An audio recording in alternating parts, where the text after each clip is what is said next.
This week on the RV Podcast, RV towing basics, expert advice on doing it right. RV social media buzz, how to decorate the outside of your RV. RV news, bison and bear attacks. More hikers have died from excessive heat. Your RV questions, tips, and much more coming up on episode 357 of the RV Podcast. Hello everybody, I am Mike Wendland and this is my lifelong traveling companion and my bride, Jennifer. Hello my dear. Hello my Michael, and our Bo has got our back. He does. Bo is with us here in the, I don't know if I can get a quick shot of Bo. He's over that way. Oh, usually he's right behind us. He relocated a little. Maybe I can show him. He's right over there. He's over there. Bo is someplace there. He's always got our backs. That's our thing about Bo. Hey, a couple quick announcements. You can watch the video version of the RV Lifestyle Podcast every week. It is on our RV Lifestyle YouTube channel, and you can see it there. And if you prefer an audio-only podcast, of course, you can hear us through your very favorite podcast app, or you can listen through a player directly at rvlifestyle.com under our podcast tab. Lots of ways to listen, lots of ways to watch it, and we pray that you would subscribe to our RV Lifestyle Podcast. We appreciate all those subscriptions. Say, a couple of weeks ago, we asked everybody if there was interest in doing a guided caravan-type tour of the Canadian Maritimes. And we've never done such a thing, but we had this woman on the program from Fantasy RV Tours a couple of weeks ago. And it just sounded like a good idea. If we've never thought about it. We thought it'd be more structured and you wouldn't, it was just because we like to experiment, but it's not at all. But it is kind of like almost all inclusive, and all the reservations, all the planning is made for you, and you can kind of still go off and explore on your own. It's a 27-day guided drive, and we said we'll see if we can come up with this. And lo and behold, there's enough interest to do it, so it is a go. And the dates for this, you want to share the dates? It's from July 22nd to August 17th of 2024. Now, it's really going to take a little longer than that because you got to get there. It starts in Bar Harbor, Maine, right up in northern Maine, and then it goes into the Maritimes, and then it ends in Prince Edward Island. So that's after 27 days. So you still got to get back home to wherever you are. But the guided part is 27 days, and we want to point out we are not running this. We're just guests, just like you. It's all being run by Fantasy RV Tours. They are industry giants in this, so much experience. There will be a professional guide along the way with us, and it's great. You can find out all the details if you go to rvlifestyle.com/Maritimes. Takes you right to their special sign-up page, and you can look and get all the info you need. rvlifestyle.com/Maritimes. It's been on our bucket list for a long time to check out the Maritimes, and doing it now with a bunch of friends is even going to be more fun. And I think this is good because it's limited to 25. Yes, 25 rigs. Yeah, and judging by just the past couple of days since we made it official, I think they'll sell this out pretty quick. And we'll see how it goes. We like this kind of travel. Maybe we'll do some more of them during the year. Let us know what you think. By the way, we love your ideas about anything. So send us your ideas, your suggestions, your questions. Our email address is mikeandjen@rvlifestyle.com. And we got another big announcement. We want to celebrate the growth of our RV Lifestyle Facebook group. 202,000 people. Oh, can you imagine? 202,000 people. It has truly become the go-to resource 24/7 for those who have RV questions. They get great advice, great tips, and help from people. We want to thank all of you who are members, and then particularly our team of moderators who keep everything positive and helpful. One of our key moderators is Wendy Boyer, and Wendy does every week for us a RV Lifestyle social media buzz. And she's got some the key highlights that were in social media this week about the RV lifestyle. Hi, everybody. One of the things I love about our RV Lifestyle Facebook group are all the people willing to share those little tips that make RV life better and sometimes safer. And one such tip was shared last week by Christy. Now, Christy has an RV like so many of us with those metal steps that go up and there's this empty space behind it. And she was worried about her foot slipping through and, hurting herself. And so her husband fixed that for her. He got some diamond plate sheet metal. He formed it to the back of those stairs, put some, rust-free screws to attach it in place. And then she took a picture and she shared it with the group. And it was so interesting. And many people said that they had the same concerns and really appreciated it. In fact, one member named Red, he said his girlfriend actually broke her foot when it slipped through that space before. So it was one of those great tips that was really interesting and helpful to see. And next, I'd like to share with you another topic, which is the outside of our rigs. Have you ever heard that expression, small house, big yard? Well, that's what I was thinking of last week when I read a message from Melissa. Melissa is new to camping, and she asked the group for some pictures and some tips on how to set up the outside of her rig. And boy, did she ever get a lot of responses. Some were like from Susan, who had a picture of a canopy. It was over her picnic table. And she also had a rug, one of those outdoor rugs with some chairs on it. It was very inviting. Brenda, she caught my eye. She had a fan outside, which is, really helpful to keep the mosquitoes sometimes away. And she also had an American flag and some chairs, and it was very nice looking. And then Sherry, her campsite, she had a screened-in tent. She had a rug outside that her dog was laying on, grill, chairs. It was just so interesting to see how everybody set their space up. And we had everything from the very simple outdoor rug, that's it, to the super deluxe. We're talking, screened in tent, light, fan, chairs, flags, grills, all types of things. So fun post and lots of ideas there. And then the last thing I'd like to leave you with is a post from Donna. Donna and her husband are camping in one of those drop-dead places that it's fun to dream about. And so she snapped some pictures and she shared them with the group. And wow, was it ever beautiful.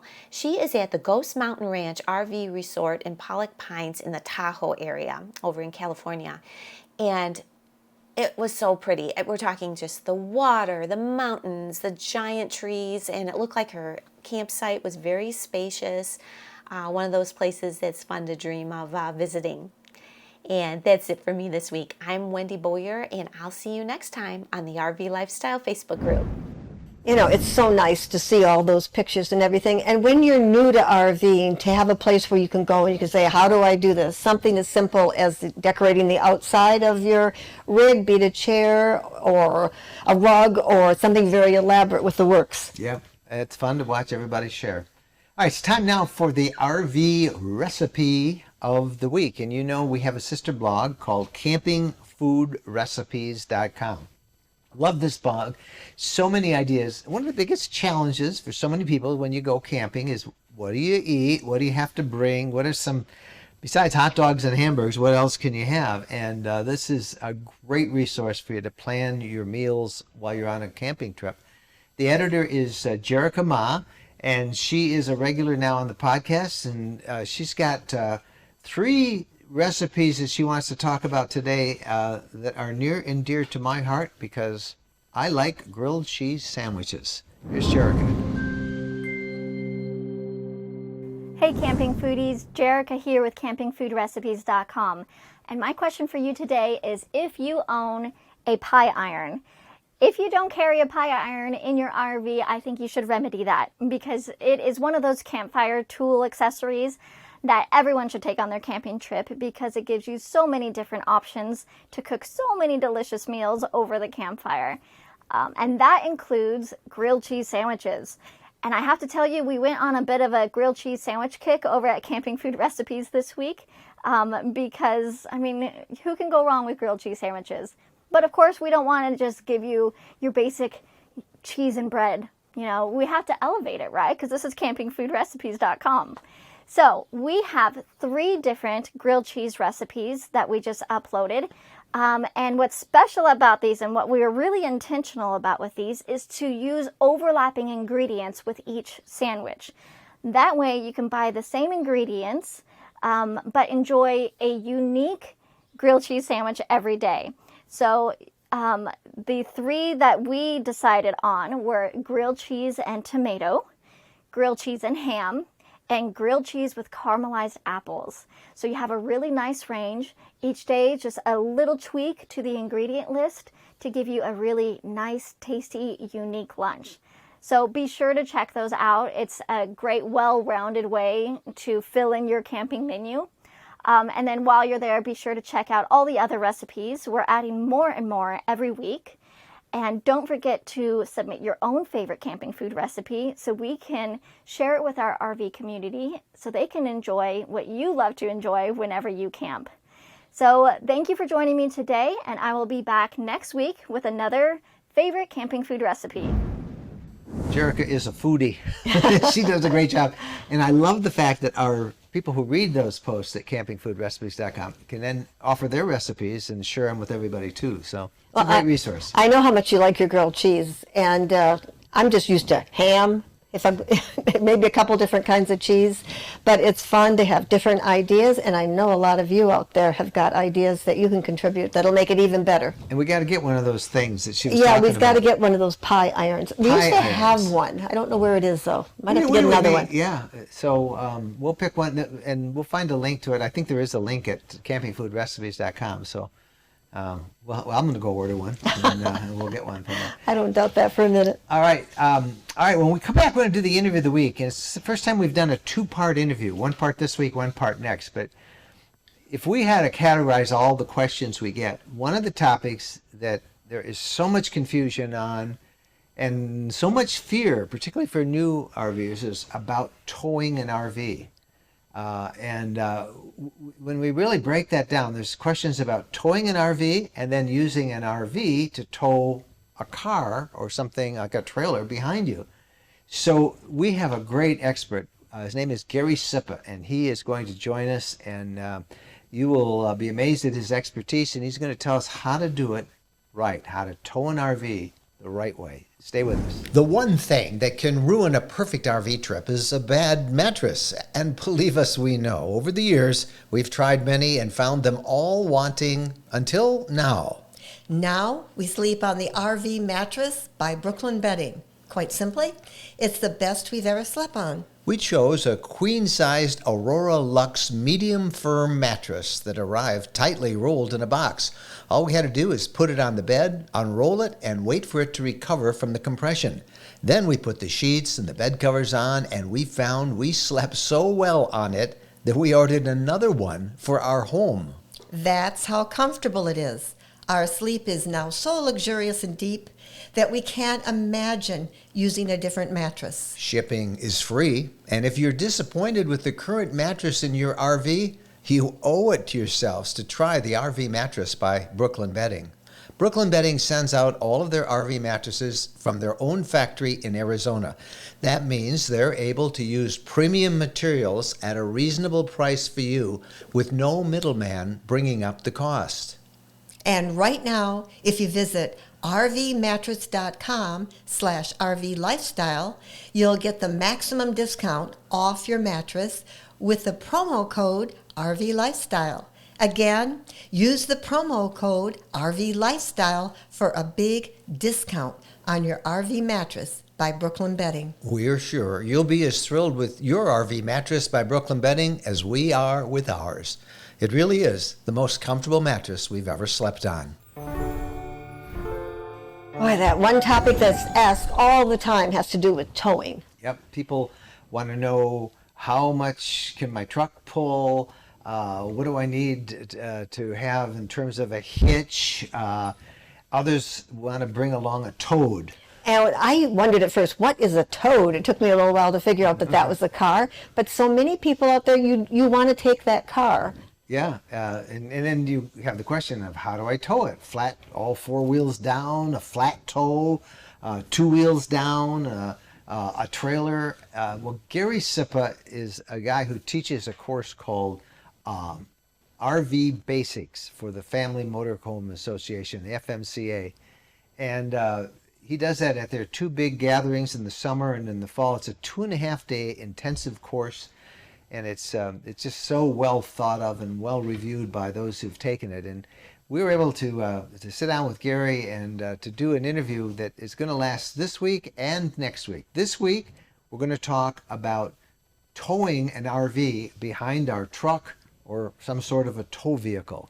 There's a lot more than just hooking up and going. Here's Gary Sipa. Well, let's start off with the typical RV owner. Do you think that they, the typical user, do they have a good understanding about what's necessary, the knowledge they need about towing when maybe they pull out of that dealer's lot with that trailer or fifth wheel behind them for the first time? No, Mike, when a RVer pulls out with their first trailer or even a new trailer, the dealer's prime goal is to sell an RV. They're just trying to get the thing off the lot, which you can understand. That's their money. Unfortunately, there are so many variables in towing that most people pull off the lot and have no idea as to whether or not the tow vehicle and the trailer are even well matched. How do they find that out? You know, they'll ask the dealer. I've been there. They'll say, well, can I tow that thing? Of course you can tow that thing. And they never get into things like, you know, maximum weight, tongue weight, all those numbers that are on the side of the RV or the truck that says what it can do. Help us get an idea. How do we know that my vehicle can handle that in the first place? Well, the first thing you have to do is look at the exact specifications of each part of the equation, the tow vehicle and the trailer. With the tow vehicle, there should be a specifications page in the manual that will tell you specifically what that vehicle is capable of doing. Now, that specifications page is generally divided into different models of the vehicle. What we also have to understand when you're looking at gross vehicle weight, you may be adding a lot of things to that vehicle. I've seen many people, for instance, a Jeep Wrangler trying to pull a trailer, but that Jeep Wrangler already has oversized wheels on it, a big bumper on the front, a big bumper on the back, and he's already increased his weight of the vehicle much more than what the curb weight is. The second thing that you really have to look at, and I know you've had other podcasts regarding tires, but tires are really the limiting factor. Your axles, your tires, the weight carrying characteristics are all hyper important. That's the only thing between you and the road surface. So you have to make sure that your tires are capable of carrying the loads. Now you look at the trailer. The trailer has a sticker on it. It's usually a yellow sticker, usually on a door jamb, and it will give you the specifications of that trailer as it left the factory. Now that specification should be with a full tank of propane, or in the case of a motorized vehicle, the including a full gas tank. But it does not include things like water, gray water, black water, or the water that's in the water heater. And when you look at water being 8.5 pounds roughly per gallon, if you have a 10-pound or a 10-gallon water heater, right off the bat, that's 83, 85 pounds that you're adding to the towed vehicle before you even put people or anything else into it. People don't realize what the weight of things like clothing, toiletries, food, all weigh up to be. So it's very easy to overload a trailer as it is a towing vehicle. So you do count the two. If you're towing a trailer, hopefully there's nobody inside the trailer. Correct. Right. So your water. One place to note is how much water you. It's probably not a wise move just to travel with a full tank of fresh water, I would assume. Sometimes you have to if you're going to be boondocking, but in general, what do you recommend about water? Well, what I usually do is keep about 5 gallons of water in my RV. And that's just mainly for a quick hand wash or primarily for toilet flushing. If I'm going to be boondocking, I'm going to travel with that minimal amount of water in the fresh water tank until I get to really the last place that I can fill up with water. I don't want to be going all the way from home out to the middle of the desert and carrying a full 50 or 60 gallon water tank. That's a lot of weight. It is, and I know so many people do that, and they say, "Well, I need to get that water," but that's just really good advice. The second thing is how much clothing and food weighs. Would people be surprised to know that? Because they bring in a couple of bags and they put some milk in the fridge and a 6-pack of beer or whatever they're taking with them. How much does all that add up? Lots, much more than you think. I suggest to new RVers that one of the first things that you do is you go take 3 or 4 days worth of clothes out of your closet, laying on the bed, take your spouse's clothes, lay them on top of that, and then pick it up. You're going to be surprised at how much that weighs and how much that's adding to the cargo weight of the trailer itself. Now, Gary, there's different weights on those stickers. There's the maximum cargo weight. There's something like the tow weight. Explain as best you can, and it's hard for us to do this, both verbally and audibly. But help them understand what all these different weights that are on that little yellow sticker mean. First of all, every vehicle has what's called a gross vehicle weight rating. That is the maximum total weight that vehicle, be it a trailer or a towing vehicle, can maintain or carry in its fully loaded condition. Once again, one of the biggest factors there is looking at the tires and the weight rating on the tires. The axle, where do you find that weight rating on the tires? It is written right on the tires. Every tire has a maximum weight rating at a specified tire pressure. Tow or towed vehicle, you're going to see that on the tire. Okay, here's a simple question, but it's probably a simple answer. But they see ratings for that. Is that for each tire, or does each tire, if you have 4 tires on a RV, does that divide that into that, or you know my question? Am I making that clear? That can be a very complex question because let's look at just a recreational vehicle trailer. The trailer usually has 2 axles, and that tire rating is for 1 tire on the axle. So you would multiply that by 2 to get the weight rating for the axle, and then you would multiply that number by 2 if you have 2 axles on the trailer. So as a result, you would multiply the tire rating by 4. Again, it's always important to keep like tires at least on the same axle. Got it. Now there's the gross vehicle weight of the vehicle that you're towing. Let's talk a little bit about the vehicle that is used to tow that thing. How do we know what my truck or my vehicle can tow? Hypothetically, if a van or a truck can pull, say, 6,000 pounds, and the trailer has a gross vehicle weight of, say, 5,500 pounds, am I good to go? Where do we look at that?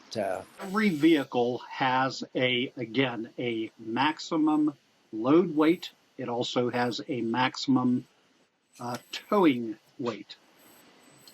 When we're looking at something, let's say, for instance, a pickup truck, a Ford F-150 probably ranges anywhere from 6,000 maximum to a 11,000 or 11.5 maximum towing capacity. Depending on the model. Depending on the model. Yeah, You add yeah. more doors to it. You add a tow haul package to it. You start adding some of the fancy tailgates to it. And very quickly, you're loading that vehicle closer and closer to its maximum capacity.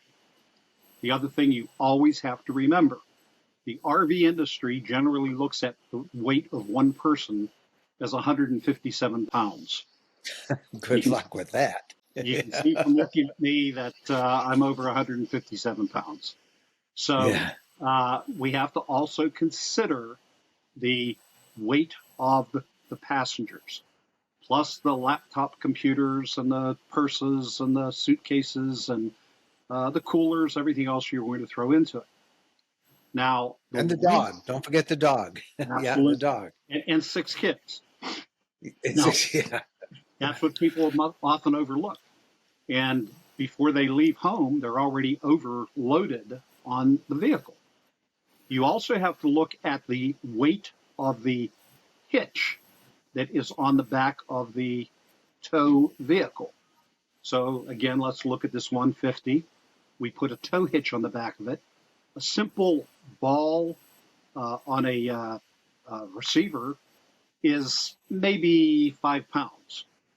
However, if you put a heavy trailer hitch on, a class 5 hitch, then what you're running into is maybe adding 100 pounds right there in the hitch. Now, what's also very, very important is linking the two, the towing vehicle to the towed vehicle. And it is very, very important to look at what the options are with that type of a hitch. Usually you want to look at a load distributing or a weight distributing hitch. And what that will do, just if I may, can you see this? I don't know if you can or not. Yeah. Okay, Yeah. Here's our tow vehicle and here's our trailer. And as soon as I put tongue weight on the back of that trailer, or on the front of the trailer, it loads the back of that tow vehicle.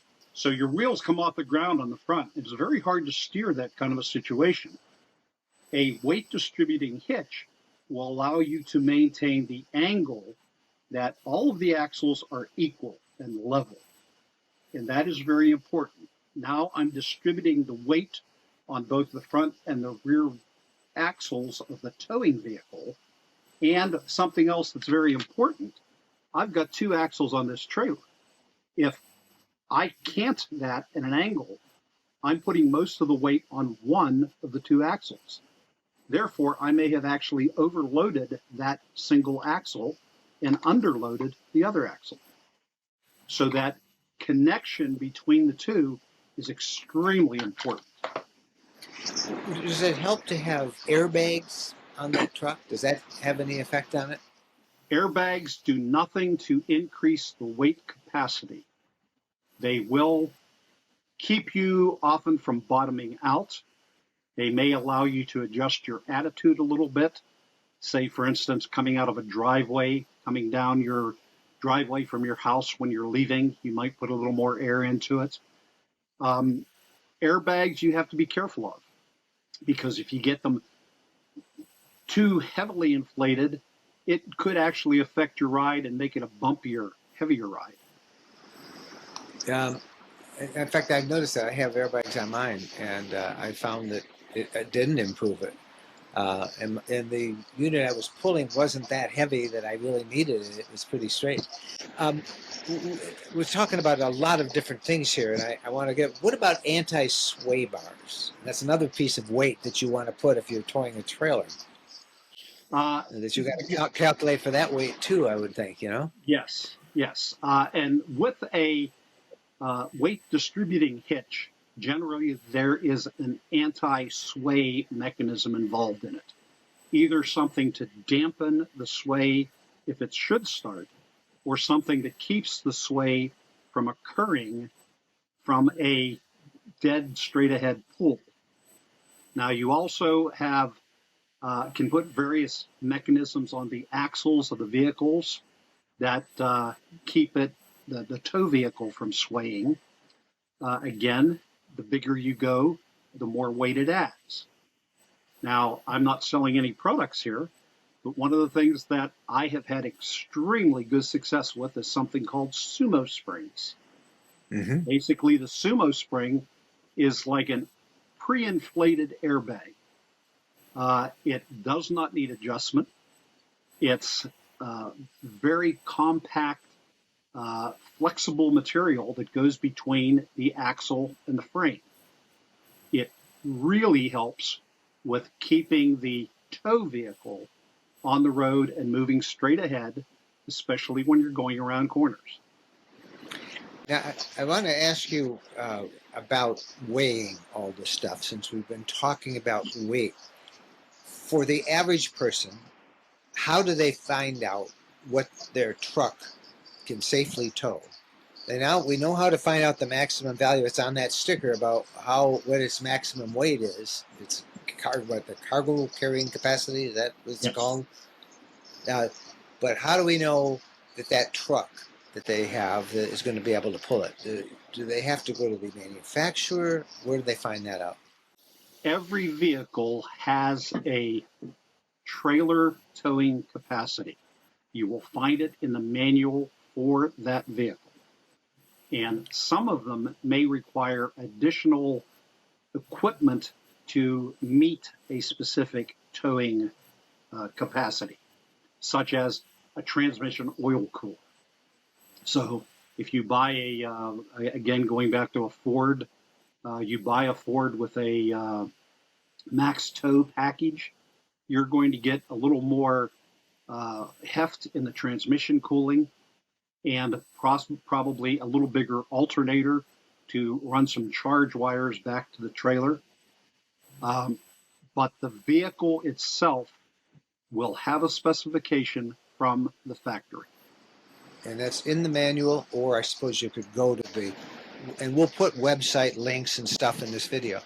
Last question on this topic before we run out of time for this segment is where do we weigh it? I mean, how do we know how heavy it is? After we've got them all loaded up, we figured it out. You know, we think we've done well, but we don't.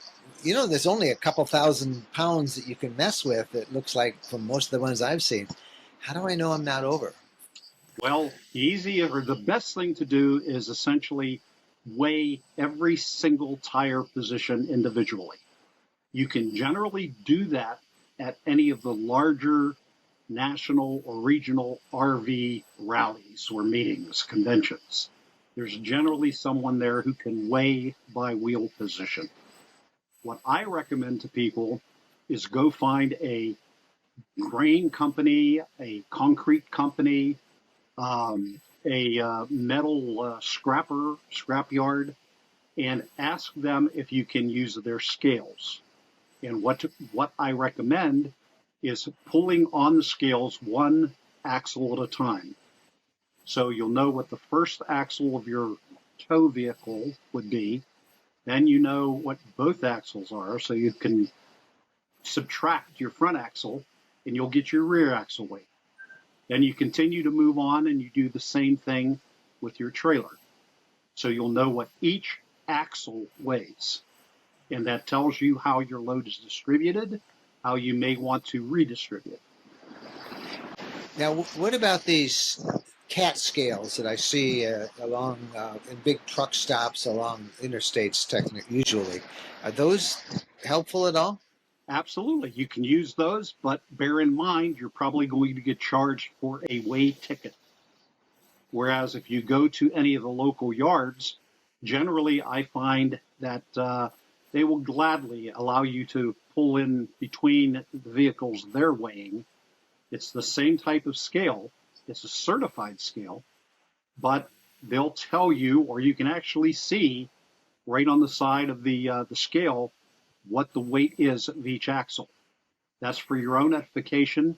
Certainly, they're not going to give you a ticket unless they charge you for it. And when I say a ticket, just a certified scale reading. But Right. in every There's a fee for that. Yeah. every neighborhood, you can find a place to get weighed. Okay. We have just started, and I'm wondering if we could continue this conversation in our next podcast next week. Can you come back for that one?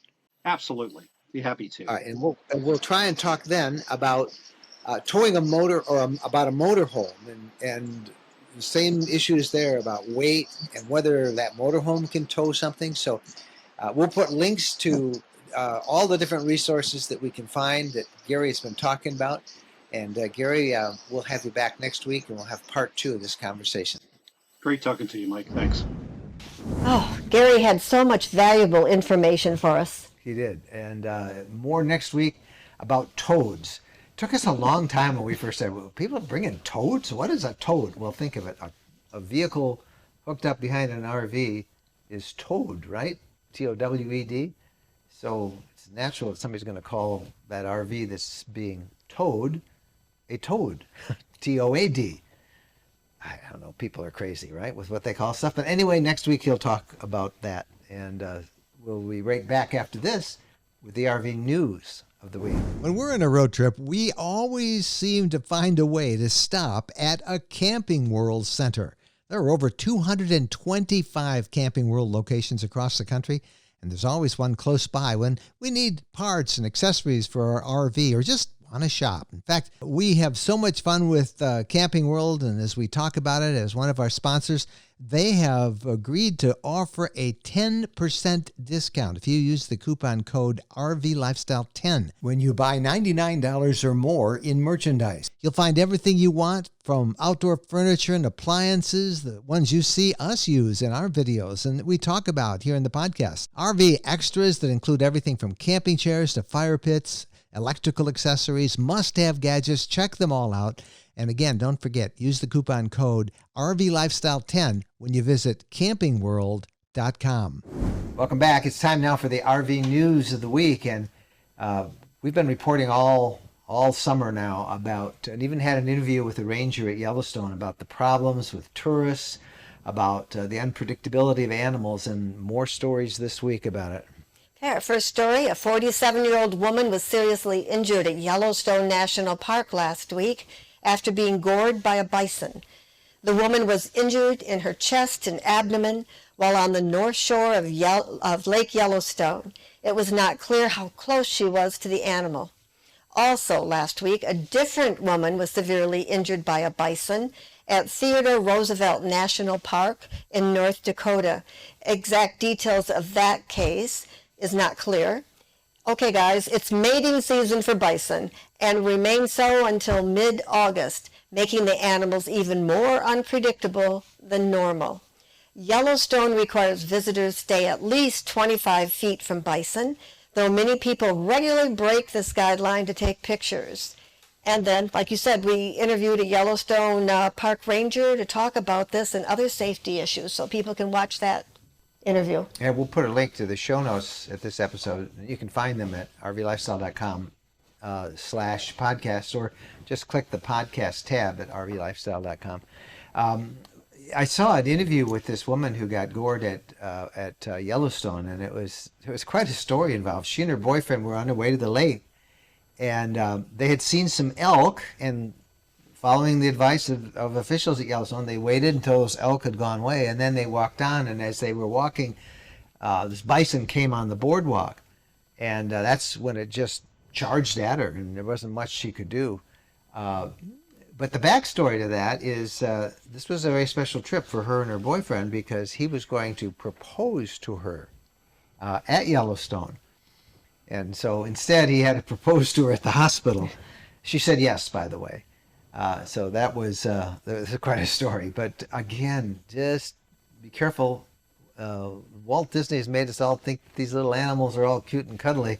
They may be cute, but believe me, they ain't cuddly. Don't keep your distance as best you can from these animals. All right, there was some news out of Glacier National Park involving wildlife, and this had to do with a grizzly bear that had to be euthanized because it was food acclimated, and it was associating people with food. It was a 5-year-old grizzly that was very aggressive around people because it had been successfully raiding campers' food stashes at campgrounds and from their RVs.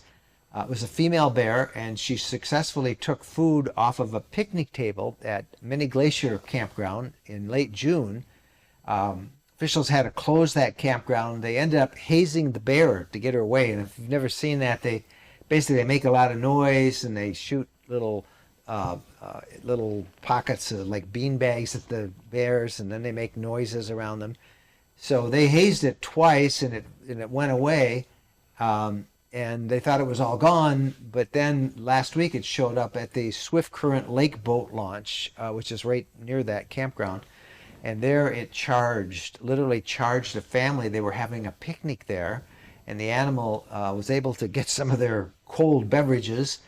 It was very aggressive, and so officials had to get it. And because once they've been acclimated to food, they become particularly dangerous, and they had to put it down. And it's a sad story. Good reminder, keep your food in bear-safe containers when you're in bear country, and take other precautions. You know, we led a little hike from that boat launch towards the Many Glaciers campground a few years ago. And we had, fortunately, I remember as we lived, anybody got bear spray? And they did.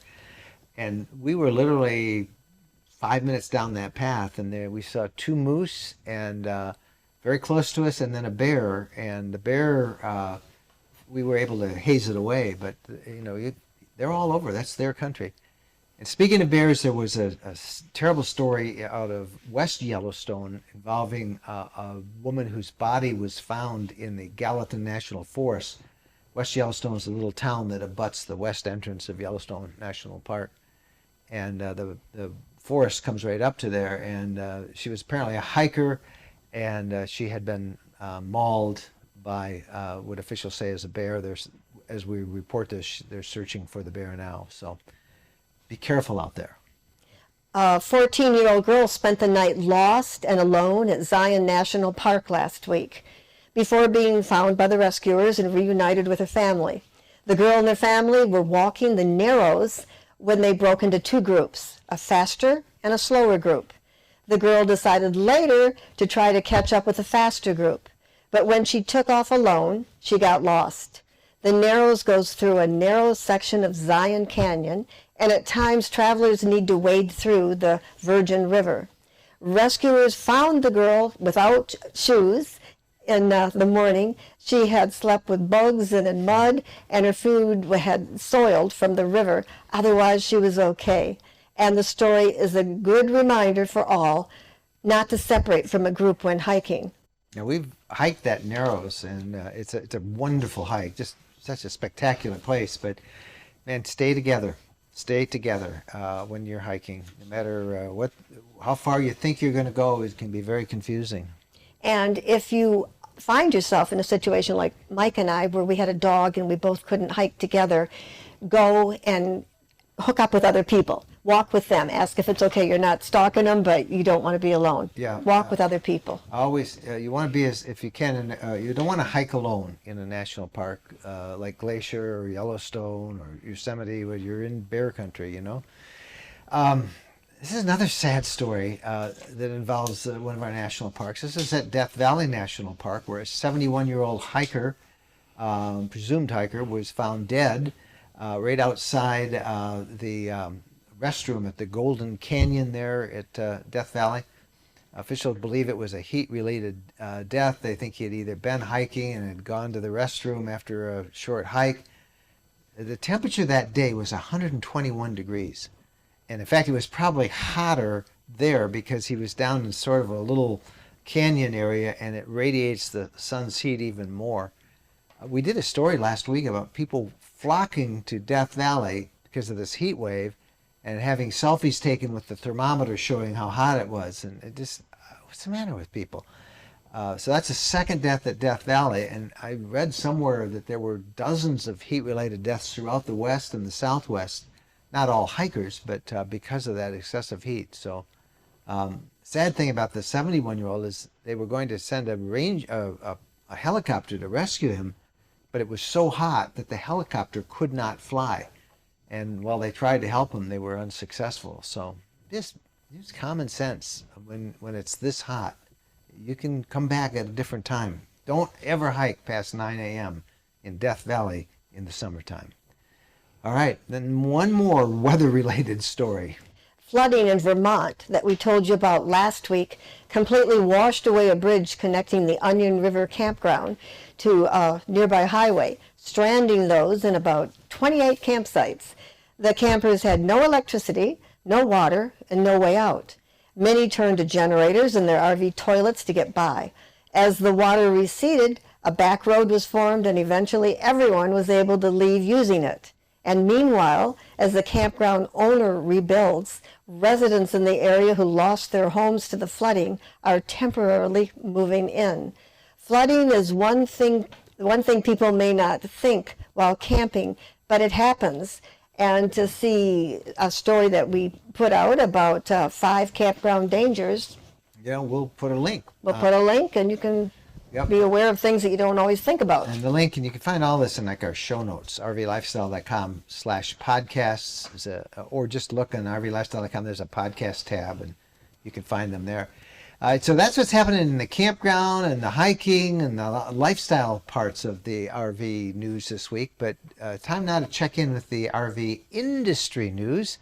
And a guy who's got his finger on the pulse of Elkhart, the RV capital of the world, is none other than Rick Kessler. He is the executive editor of RV Business and Woodall's Camping Magazine. And Rick joins us now with what's happening in industry news. Hey, thanks, Mike and Jen. Well, let's start off with Camping World, because they're continuing their rather impressive streak of grabbing headlines, with perhaps the biggest news this past week being the grand opening of its new location in Billings, Montana. For those keeping score at home, that's store number 199 for the world's largest RV dealership. In other industry news, FMCA, one of the nation's largest RV owners clubs, is celebrating its 60th anniversary this year. We sat down with FMCA CEO Chris Smith, who talked about the club's milestone as well as its 107th International Convention and RV Expo coming up in August in Gillette, Wyoming. You can see that interview with Chris on our website, rvbusiness.com, or our YouTube channel. And the last thing I might mention is the RV industry right now is gearing up for its annual Elkhart RV Open House, where at the end of September, thousands, and I mean thousands, of North America's RV dealers will invade Elkhart County to review the thousands of 2024 model year units on display by the manufacturers. Don't forget, folks, Elkhart County is home to about 85% of the nation's RV production. Well, we here at RV Business have busy putting together our annual open house issue, where we preview everything the manufacturers will be debuting at the open house. We're sworn to secrecy until that issue comes out, but I can tell you what we've learned so far. The OEMs have been listening to feedback from real RVers like you and me. Everything from minor tweaks to major changes. Seems like designers and engineers have been busy trying to give us what we've been wanting all along. And that's the latest industry news from RV Business and Woodall's Campground magazines. Mike and Jen, back to you. Hey, thanks, Rick, very much. We're big fans of Elkhart Dealer Open House. It's always fun. And Big party, and you know. what party she's animals a party we are. animal. Oh. Right. We've been known to stay up until 10 o'clock at night some nights. I'm not kidding you. But it is a really, we did a video, didn't we, a couple of years ago about Yeah, this? we did. The entertainment and everything. The entertainment, the parties, and... But normally it's not that big of a crowd, and it's a really good environment to check everything out. Yeah, for us, it's, you know, it's kind of fun because we get to see all the 24 models and plus connect with people in the industry. Yeah. And that's a lot of fun. All right, when we come back, we have the RV tip of the week from Brenda, the Queen Bee RV herself. Are you ready to embark on an unforgettable adventure in your RV? Our RV Lifestyle Travel Guide ebooks are your ultimate companions for exploring North America's most breathtaking destinations. They'll help you hit the road with confidence and make the most out of your RVing experience. We're Mike and Jennifer Wendland, and we are passionate explorers and the authors of an entire library of RV Travel Guide ebooks. We have meticulously put together detailed travel maps showing you the best routes, where to stay, what hidden gems to discover along the way. From the majestic Yellowstone National Park to the vibrant colors of Colorado, the awe-inspiring beauty of Utah, the enchanting deserts of Arizona, the tranquil Great Lakes region, the pristine wilderness of the Adirondacks. We've even done a captivating 3-part guide to RV travel and camping in Florida. No matter where your wanderlust takes you, we've got you covered. Our curated list of must-see attractions ensures that you won't miss out on any unforgettable experiences. You want to witness the eruption of Old Faithful? We've got you covered. Craving an epic road trip through breathtaking landscapes? We've got the perfect route for you. Dreaming of beachside camping under the stars? We know the best spots. With our ebooks available for instant download at rvlifestyle.com/books, you can have the knowledge you need right at your fingertips. Head over to rvlifestyle.com/books and start exploring the wonders of North America today. Unforgettable adventures are waiting. Welcome back, and are you ready now to learn from Brenda, the tip of the week for this week? Yeah, Brenda is of Queen Bee RV. She's a certified RV inspector. She loves to help campers, particularly women campers, understand their RVs. And she's got a great one about how to untangle all those power cord adapters. What goes where? What do you use for this plug? When and how? Brenda's going to sort it all out in detail with this week's tip of the week.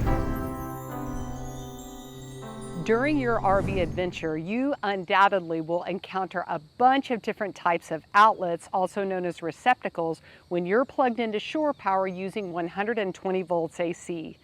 And if the stars all align, you're always going to find the perfect outlet to match your rig's needs. However, that's not usually the case, so I want you to have a good understanding of the different power cord adapters, also known as dog bones.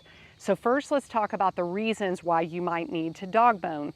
Number one, you might have made reservations at the campground for a 50 amp site, but they only had 30 amp available when you got there. You could get to your pedestal and the breaker is broken on the one that you need, and it's after hours and they can't repair. You might be mooch docking at somebody's house and they have 15 or 20 amp outlets, those regular sticks and bricks outlets available. You might be sharing a campsite like we do at some of the women's events, and both parties need 30 amp, but only one 30 amp receptacle is available. And then sometimes there's restrictions at different campgrounds, national or state parks, and they just don't have what you need. So let's talk about the different configurations of these and the outlets you'll encounter. You will typically see 50 amp, 30 amp, and 20 amp, sometimes one or the other at any of these campground pedestals, and like I said, 15 or 20 amp at the home on those sticks and bricks outlets. These come in a variety of configurations too. This one that I'm holding is a 50 amp male to a 30 amp female. And that's really important to know the difference because, ask me how I know, if you grab one of these thinking you're covered and head down the road, get to your campsite and realize you've got the wrong male and female ends, you're gonna be really sad. So look at all the different configurations and carry a variety of them to match your rig's needs. Let's talk about best practices on using them and plugging in. Plug your power cord into the adapter, breaker off at the pedestal, plug the adapter in, and then breaker on to power your rig. Now some people ask me, can you use an EMS or a surge protector? And I say yes, it is highly recommended. And here is why. If you are mooch docking at someone's home and they have a situation called reverse polarity, that means that the neutral line has become energized. In the home, they may be none the wiser and everything is operating properly. But in the RV space, this could be very dangerous because if our neutral line becomes energized, there is no thermal protection in our RV electrical panel box on the neutral. So keep that in mind. Now let's talk about watts consumption. You 50 amp rigs, you're used to a potential of 12,000 watts to use. And if you're dog boning from a 50 to a 30, you only have 3,600 watts to use. So your air conditioner, for example, needs about 2,400 watts on startup and will settle down around 1,500 watts. Same for your power converter, the water heater element, your microwave, they could all be in that same range. So you may be only able to operate 1 or 2 of those at a time. Now, if you're a 30 amp rig and you're dog boning from a 50 amp outlet to a 30 amp, does that mean you get a total of 12,000 watts to consume? And the answer is no, unfortunately. Your power cord is still rated for 30 amp, and then also, thankfully, you have a 30 amp breaker inside your RV electrical panel to protect you from, in theory, calling for too much. So keep those in mind. Now, when you're mooch docking at somebody's house, those 15 or 20 amp outlets are only going to provide you with 1,800 to 2,400 watts. And that may mean you aren't able to run any of those big appliances, or maybe just an outlet or one at a time. So I hope that information was helpful. Hey ladies, are you a female RV traveler? Do you want to know more about your rig in regards to proper operation, safety, troubleshooting, and some basic maintenance? Head to queenbeerv.com and click on events to see the locations of our nationwide women's RV workshop tour. Hope to see you there. Now back to you, Mike and Jen. All right, Brenda, thank you so much. Time now for the app of the week. And the app of the week is always brought to you by our sister blog, newtraveltech.com. And that's a blog that celebrates the many ways technology enhances the travel experience. What are we going to do this week? Where are we going to take them? You got to tell me what we're going to do this week. Oh, how about if we give them a guided tour on their phone? Sounds good to me. That's what it really is it's an audio tour of like a dozen different national parks or special routes, travel routes or attractions, and it's called Just Ahead. And it's neat. Once you download this app, it uses the GPS that's built into your phone, either an Android or an iPhone, works with both, and it will then give you kind of like a guided tour. We'll look on your left, and up ahead is this. And it's all prepared. These guides are by professional, award-winning travel writers from National Geographic and Outside Magazine and AAA and places like that. And it guides you, and it plays automatically, hands-free, and lets you drive safely, see more sights, learn about them. And what I particularly like about this app, this Just Ahead app, is that you don't have to have a cell phone connection. Because, some of these parks are pretty remote, and they don't have good cell phone coverage. But once you've downloaded the app, they're all there, and it works, as I said, with GPS. So national parks, scenic drives, major attractions, they've got a dozen now. They're adding more. They update them. My one caution is a little pricey. It's $19.95 for each one of these tours, these Just Ahead tours. That is a bit steep, but they're very entertaining. It's informative. It's helpful understanding the country you're traveling through, and it's worth a check. If you want to go to it, just go to their website, justahead.com. And I think they even have a little demo that you can take and see what it looks like. Now that makes sense to me, that Just Ahead 1995, because it's the area that you're going to. They have 12 of these developed and entertaining. You don't have to buy a book. You don't have to buy whatever. It would be very educational, and you spend that $20 for that very special place that you're going to. Maybe we should do an audio version of our travel guides. There you go. Yeah. Anyway, thanks to newtraveltech.com for steering us onto this app, and check it out yourself. When we come back, it's the RV questions of the week. When we're asked what's the most important modification we made to our RV, it's an easy answer. Battle-Born batteries. Battle-Born batteries are quality, safe, reliable lithium batteries that allow us to stay out there off the grid longer. Lithium batteries charge faster, they charge fuller, they're longer lasting, they're maintenance free, and Battle-Born batteries are protected by a 10-year guarantee. Now in our case, they just dropped into the existing AGM batteries that we have, and they'll probably be the same on your rig too. Battleborn battery experts can get those in your rig just like they did with ours. They can also match you up with the right cabling, the inverter, the charger, the solar controller, everything. Jennifer and I swear by our Battleborn batteries. They allow us to boondock off the grid. Check them out. Go to rvlifestyle.com/lithium. rvlifestyle.com/lithium. All right, time now for the RV questions of the week. And right at the start, let's tell you that we love to get your questions or your comments or your tips. You can share them with us through our personal email, which is mikeandjen@rvlifestyle.com. All right, so what's our question this week? Our question is from Jason and Missy. We just purchased an RV lot in North Carolina. We'll keep our RV there between visits. When you guys leave your fifth wheel at your Tennessee property for a few weeks, do you leave the slides out? How about the AC? Is it okay to let it run at a fairly high temperature for a while so it doesn't get too hot in there? That's a good question. Jason and Missy, congratulations on getting some RV property. You're going to find it as enjoyable as can be because you always have a place to go. But there's some controversy on this because some people will tell you you can leave your slides out. I think that's a bad idea. Actually, Jennifer was the first one to think it was a bad idea. Yeah, you wanted to leave the slides out to make it nice and homey and nice when we came back, it'd really feel perfect. But I was concerned about what might happen weather-wise. We did some checking around, and the experts whose opinion we valued the most said, no, Jennifer's right, always keep the slides in. And so we bring the slides in, and it just takes a second when you get there to put them back out. But we had a perfect illustration just a couple of months ago of why it's good that we bring the slides in, because we had left the fifth wheel on our Tennessee property, and a pretty bad storm went through. And one of our neighbors let us know that we had a couple of rather small, but still pine trees leaning this thick around. Yeah, leaning on our fifth wheel. Now it was like leaning like that, so they didn't do any damage to the fifth wheel. Didn't even scrape anything. But had our slide been out, they would have certainly knocked that out of alignment, and it would have been a real mess. And so our slides were in. It did not hit the slides, and Jennifer was kind enough not to say, told you, because she was absolutely right on it.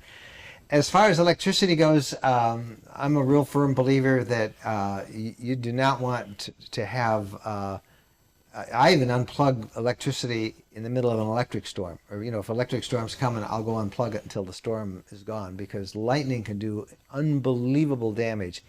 Yes, we have a EMS, we have a electronic management system, and we have a surge protector, and we put that between the electrical stuff and the pedestal. But when we're gone for a long period of time, I unplug all that, I stow it away, and I do not have anything connecting the RV to the electrical pedestal, because lightning could hit a transformer right in front of us, or the line, and I don't want to take a chance of frying everything inside of it or starting a fire even while we're gone. So that obviously means we don't run AC while we're gone.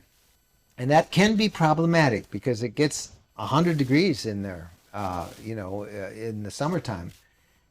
We have awning-style windows, that open like that so that the rain can't get in. But we have them. We have a cross ventilation, and it kind of bleeds out the worst of the heat. But yes, it still does get warm in there when we're gone in the summer. But we come back in quickly, and we turn on the AC, and it clears it right all out. So that's how we keep it. The third thing we do is we have friends in the neighborhood who they'll let us know if anything doesn't look right. We have a security camera, so we can always check in and look at our RVs to see if everything looks right. And sometimes just before we get there, I'll call a friend and I'll give them the combination and everything to get through, and they'll go in and they can hook up the AC and turn on the refrigerator and cool it off for us. But we do that just before we get there. So hope that answers. That's how we handle it. And you get other people who will disagree, but hey, Jason and Missy, you ask us, and that's how we do it. So how about you? You got a question? You got a comment? Share them with us. Mike and Jen at rvlifestyle.com. We love hearing from you. That's it for this week. Thank you guys so much for watching. Happy trails.